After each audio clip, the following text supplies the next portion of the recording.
Hello दोस्तों, नमस्कार। संगीत हिट न्यूज़ में आप लोग का स्वागत है। काको बलमुआ के एक नया सॉन्ग आया है, पायल झनकावेलू। दोस्तों आप लोग को बता दें, उसमें डायरेक्ट वीडियो आया। दोस्तों आप लोग को बता दूं किस चैनल पे आया, जाकर चैनल पे जल्दी से देखें। ज़्यादा से ज़्यादा वीडियो को शेयर करें, लाइक करें, कमेंट करें।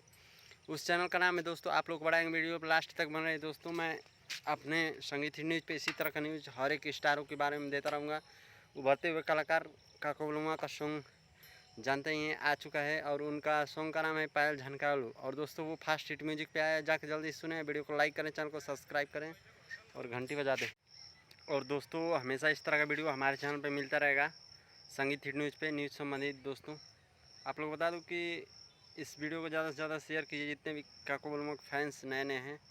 और काको बलमुआ बता दें कि किस गाना से स्टार बने हैं, तो एक खेसारी लाल के चेला ही खेसारी लेखा गाई ना, इसी गाना से उनका पहचान बना है। तो वो जाके आप लोग पायल झनकावेलू ज़रूर देखिए, फास्ट हिट म्यूजिक पे जाइए और जल्दी से जल्दी देख लीजिए। वीडियो अच्छा लगा तो लाइक शेयर सब्सक्राइब कीजिए।